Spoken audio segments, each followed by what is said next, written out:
नमस्कार, आपने 2-3 दिन पहले मेरी एक खबर देखी होगी, एक विचित्र बच्चा पैदा हुआ था। लोग कमेंट में बहुत लोगों ने पूछा था कि एलियंस है, बहुत लोगों की तमाम शंकाएँ थी। कुछ लोग उसको डीप फेक न्यूज़ बता रहे थे, कुछ लोगों का कहना था कि एआई जनरेटेड है, तो मैं उसी की जाँच-पड़ताल करने के लिए डॉक्टर साहब के यहाँ आ चुका हूँ। ये सिटी नर्सिंग होम है, बगल में ही एक और इससे मिलता-जुलता नाम है नहीं, उसके बगल वाली गली से आप आएँगे तो वी मार्ट के सामने ही है, सिटी नर्सिंग होम।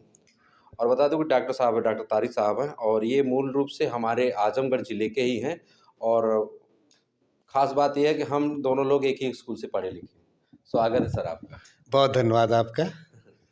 और जब वो पोस्ट चली थी, तमाम लोगों को फ़ोन कॉल्स आए हैं, बहुत लोगों ने कहा मुझे पूछा इसकी खबर के बारे में कि भैया आप जाइए। तो क्या मामला था सर ये?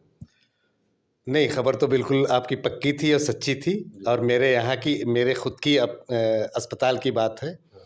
असल में इस वक़्त सोशल मीडिया का ज़माना है, लोग कुछ भी बना देते हैं, कुछ भी लिख देते हैं, तो इसलिए लोग बिलीव कम कर पा रहे हैं। लेकिन सच्चाई ये है कि 4 रोज़ पहले रात में 2 बजे जौनपुर ज़िले से, जौनपुर शहर से एक मरीज़ आई मेरे यहाँ जिसकी उम्र 25 साल थी, मुस्लिम महिला थी। जी। और किसी ने हमको बताया, तो 2-3 दिन से परेशान थी, दौड़ रही थी, ऑपरेशन लोगों ने बताया था, तो हमारे यहाँ आई तो मैडम ने देखा, तो एडमिट किया। मैडम ने कहा नहीं ठीक है, सब कुछ ठीक लग रहा है, हम नॉर्मल करा देंगे। सुबह 10 बजे नॉर्मल बच्चा पैदा हुआ। जब बच्चा पैदा हुआ, तो ये कंडीशन ना हमें पता थी ना घर वालों की, आगे मैं बताता हूँ उसका। तो बच्चे को नाक नहीं थी, जैसा कि आपने फ़ोटो में देखा होगा, जी, जी, जी। और ये जो माथा है हमारा बंद है, बच्चे का माथा खुला हुआ था, माथे के अंदर उसकी आँखें थी। और माथे के ऊपर उसका जो नाक यहाँ होनी चाहिए, नाक तो बिल्कुल थी ही नहीं जैसा फ़ोटो में दिख रहा है, हाँ, नाक यहाँ लटक गई। लटक रही थी। हाँ, तो बिल्कुल ये सच्चाई है। अच्छा, ये हुआ क्यों? देखिए, अब हम लोग क्या करते हैं कि इसीलिए ब्लड टेस्ट, अल्ट्रासाउंड और जी, तमाम मेडिकल साइंस बहुत एडवांस हो गई है, तमाम टेक्नोलॉजी आ गई है। एक जाँच साढ़े 4-5 महीना के अंदर की जाती है, टिफ़ा कहा जाता है। उसमें बच्चे की आँख, नाक, कान हर चीज़ बहुत क्लियर दिखती है। सर बहुत आपने देखा होगा, सर बहुत बच्चों का बड़ा होता है, तिरछा होता है, दबा होता है। जी, जी। तो इसीलिए सब जाँचें होती हैं कि अगर कोई खराबी हो, कोई डिफेक्ट हो तो उसका इलाज किया जाए बिल्कुल। या उसको आगे एडवाइस किया जाए। जी। तो ये महिला जब हमारे यहाँ आई तो 7 महीना पहले का उनके पास एक अल्ट्रासाउंड नॉर्मल था, तो उसमें कुछ इस तरह की बहुत जाँच थी नहीं। उन्होंने कुछ हल्का-सा लिख दिया था कि माथे पे कुछ है। आपने अक्सर देखा होगा, बच्चे पैदा होते हैं, कभी पीठ पे फोड़ा है, कभी सर में फोड़ा है। तो बहरहाल मैडम ने मेहनत की है, बहुत अच्छे से नॉर्मल डिलीवरी हो गई। डिलीवरी होने के बाद ये कंडीशन थी, जैसा कि आपके पास फ़ोटो होगा, वीडियो बिल्कुल, होगा, बिल्कुल। मेरे पास फ़ोटो है, चाहे तो इसमें दिखा लें, ठीक, ठीक। आपकी जनता को विश्वास हो जाए। तो जो अल्ट्रासाउंड आप बता रहे हैं, तो हो सकता है वो तब तक अविकसित था ही पहले से ही? जी, नहीं, अब देखिए, टिफ़ा जो ये अल्ट्रासाउंड का एक जो एडवांस टेक्नोलॉजी है, जी। ये जो पेशेंट कंटिन्यू गायनेकोलॉजिस्ट के टच में होते हैं, फ़ॉलो-अप में होते हैं, वो ज़रूर करवाते हैं। जैसे हम ही लोग अपने सारे पेशेंट को कराते हैं, जो लोग नहीं कहते कि नहीं कोई तकलीफ़ नहीं, परेशानी नहीं, तो उनको समझाते हैं कि देखिए बच्चे में कोई डिफ़ेक्ट होगा, कोई ख़राबी होगी तो पहले से पता चल जाएगी, तो उसका हम आगे एडवाइस करेंगे, सही ट्रीटमेंट चलेगा। उनके पास एक नॉर्मल सिर्फ़ अल्ट्रासाउंड था, जी। इसलिए उनको 9 महीना उस बच्चे को रखना पड़ा, पेट में पालना पड़ा। और बाद में पहला बच्चा था, तो काफ़ी चिंतित परिवार होता ही है इसकी कंडीशन में, और कोई भी हो, हम हो, आप हो, ज़ाहिर-सी बात है, ये तो कॉमन सेंस है जी। कि इस तरह की एक समझ लीजिए कि एक घटना इंसान के साथ हो सही गई। बात। सर कितना देर वो ज़िंदा था बच्चा? 15 से 20 मिनट। 15 से ऐसे बच्चे देखिए माँ के पेट में तो जीवित होते हैं। बाहर आते ही जैसे बेबी डिलीवर्ड होता है, माँ के पेट से बाहर बच्चे होते हैं, डिलीवरी हो जाती है, 15 से 20 मिनट, आधा घंटा, चूँकि वो सर्वाइव बाहर नहीं कर पाते। जी। सेम यही कंडीशन 2012 में मेरे यहाँ एक डिलीवरी हुई थी, 14 साल पहले। ओके। वो भी बच्चा ऐसे ही था सेम, बल्कि उसके 2 दाँत थे। उसकी भी न्यूज़ आई थी, मेरे पास है। हाँ। वो भी बच्चा एकदम ज़िंदा पैदा हुआ और यही 15-20 मिनट, आधे घंटे। तो ऐसे बच्चे बाहर सर्वाइव करना, नाक थी नहीं, अब ऑक्सीजन सांस लेना, तो ऐसे बच्चे बाहर डिलीवर्ड तो हो जाते हैं और माँ के पेट में जिंदा रहते हैं, लेकिन आफ्टर डिलीवरी वो डेथ कर जाते हैं। अच्छा, क्या पॉसिबिलिटी होती है कितने लाख बच्चों पे ये ऐसा होता है कुछ? ये तो रेयर केसेस हैं, कई लाख, हुँ, हुँ। दसियों लाख बच्चों में एकाध ऐसे होते हैं, इस तरह के केस मिलते हैं। चूँकि देखिए ग्रामीण क्षेत्र है, तमाम लोगों का कहना जैसे गाँव के ही पाखंड तो आप समझते ही हैं। कोई कहता राक्षस पैदा हुआ, कोई कहता एलियन पैदा हुआ है। लेकिन मेडिकल भाषा में इसको बोला जाए तो इसकी बीमारी होती है इसका। जी, बहुत अच्छा सवाल आपने किया। देखिए, हमारा देश धार्मिक और आस्थाओं का देश है, तो यहाँ हर चीज़ पे हम धर्म सबसे पहले लाते हैं, बिल्कुल, बिल्कुल। ठीक है? आस्था पहले लाते हैं। बहरहाल ऐसी बात नहीं, ये मेडिकल साइंस की एक बीमारी है जिसको साइक्लोपिया सिंड्रोम कहते हैं, साइक्लोपिया सिंड्रोम कहते हैं। ये एक बीमारी होती है जी बच्चों में, हाँ, तो मैंने उस जिससे पर विकसित नहीं हो पाता भ्रूण। जी, उस पर मैंने रिसर्च की थी। इसमें 10 लाख वो बच्चों पर 1 की संभावना रहती है। जी, जी, जी। चलिए सर ये तो था, ये तो मामला ठीक है आपके यहाँ था। कब से यहाँ पर हैं आप?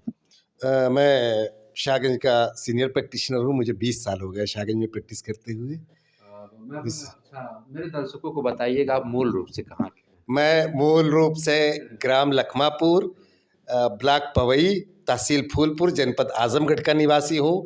मेरी आधी से ज़्यादा शिक्षा दीक्षा अपने गांव और पास और पड़ोस के ही स्कूल कॉलेज में हुई है।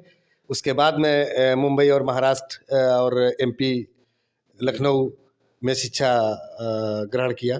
प्राथमिक शिक्षा तो गाँव से हुई जी, क्योंकि जी। श्री कृष्ण इंटर कॉलेज के आप भी स्टूडेंट रहे हैं, मैं भी रहा जी, हूँ। जी, किस स्तर में जी। सर पढ़ाई हो रही थी उस समय? हम तो 84-85 में कक्षा 6 में थे। वहाँ 94 में हमने हाई स्कूल किया है। जी, जी, तो 32 ईयर से ज़्यादा हो गया। बिल्कुल, बिल्कुल।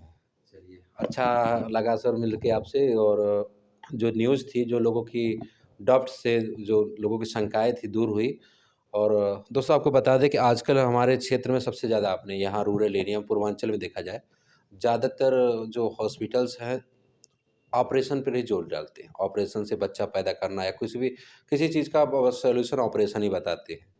जबकि प्रॉपर अगर मेडिकल ढंग से देखा जाए कोई भी अगर प्रैक्टिशनर है बढ़िया-सा किसी के पास नॉलेज है, तो ये चीज़ें नॉर्मल होती हैं।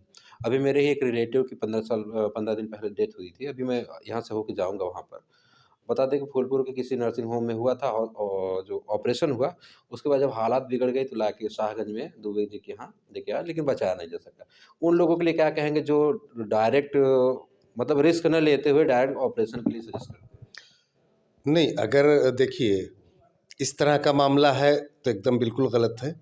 सही चीज़ तो ये है कि मरीज़ आए इस कंडीशन में तो उसकी ब्लड टेस्ट और अल्ट्रासाउंड अच्छे से जाँच लें, पेशेंट की कंडीशन समझ लें और नॉर्मल के लिए कोशिश करें। अगर 1% चांसेस नहीं है, कोई बहुत सारे रीज़न होते हैं ऑपरेशन करने के। जी, कभी होता है कि आपको पेन है, बच्चेदानी का मुँह नहीं खुल रहा है, कभी बच्चेदानी का मुँह खुला है, पेन नहीं है, कभी बच्चा तिरछा है, कभी हेल्दी ट्रांसफर लाई है, कभी बहुत हेल्दी है, ये कंडीशन तो है। तो आप ऐसा नहीं कि एकदम 100% आप नॉर्मल करा देंगे या होगा, ये शर्त नहीं है। लेकिन ये चीज़ें सीनियर गायनेकोलॉजिस्ट को या गायनेकोलॉजिस्ट को समझना चाहिए और पेशेंट का सपोर्ट करना चाहिए, कोऑपरेट करना चाहिए, उनको समझाना बुझाना चाहिए। और अगर ज़रूरत पड़ती है, मैं तमाम अपने चिकित्सक भाइयों से निवेदन करता हूँ कि आम जनता में बड़ी इस तरह की सोच है कि नॉर्मल होने लायक होता है तो ऑपरेशन कर देते हैं। जी। तो आपसे निवेदन है कि जनता का सहयोग करें और चूँकि हम चिकित्सक हैं, हमारा काम है सेवा। नहीं सर, बात ये है ना कि ऑपरेशन हो जाने के बाद उस महिला की स्थिति वैसी पहले जैसी कंडीशन नहीं रह जाती है कि फिर दोबारा वो एक्टिव लाइफ में रहे वो। भारी काम-वाम सब उसका खत्म हो जाता है। नहीं, ऐसा बहुत नहीं है, थोड़ा-सा महीना 2 महीना तो अवॉइड करना होता है। 4-6 महीने के बाद बिल्कुल पेशेंट नॉर्मल हो जाता है। ऑपरेशन तो एक नॉर्मल चीज़ है, पूरी दुनिया में होता है, तमाम चीज़ों का ऑपरेशन होता है, ब्रेन ऑपरेशन होता है। बिल्कुल। तो उसमें कोई बहुत घबराने और डरने की भी बात नहीं है।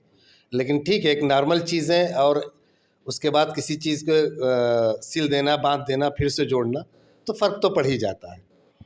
वो इंसान हो या कपड़ा हो। जी। तो जाते-जाते मैं चाहूँगा मेरे दर्शकों को बताएँ कि सिटी हॉस ये आपका city city nursing nursing home. Nursing home में क्या-क्या फैकल्टीज़ हैं? फैकल्टीज़ देखिए, मैं doctor Tariq Sheikh, general physician. मैं जनरल फ़िज़िशियन हूँ, बड़ों की सारी बीमारी देखता हूँ, बच्चों को भी देखता हूँ।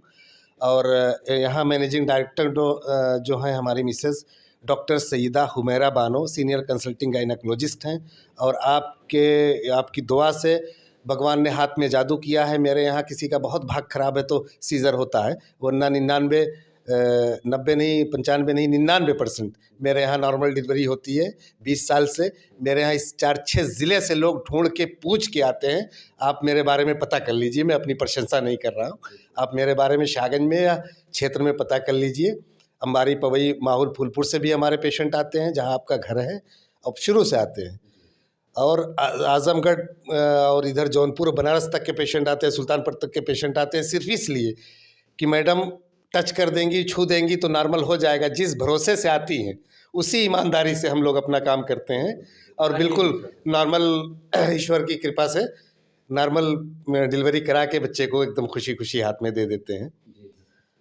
एक और बात में छूट गई थी, जैसे मान लीजिए किसी के घर में प्रेगनेंसी होती है, तो ऐसी क्या चीज़ें उनको करना चाहिए प्रेगनेंसी पीरियड में कि ताकि जो है ऐसी नौबत ही नहीं आए कि ऑपरेशन करें? बहुत अच्छा प्रश्न आपका है। ये उत्सुकता लोगों को होती है, और चूँकि ये ग्रामीण क्षेत्र है, शिक्षा की कमी है, जागरूकता की कमी है।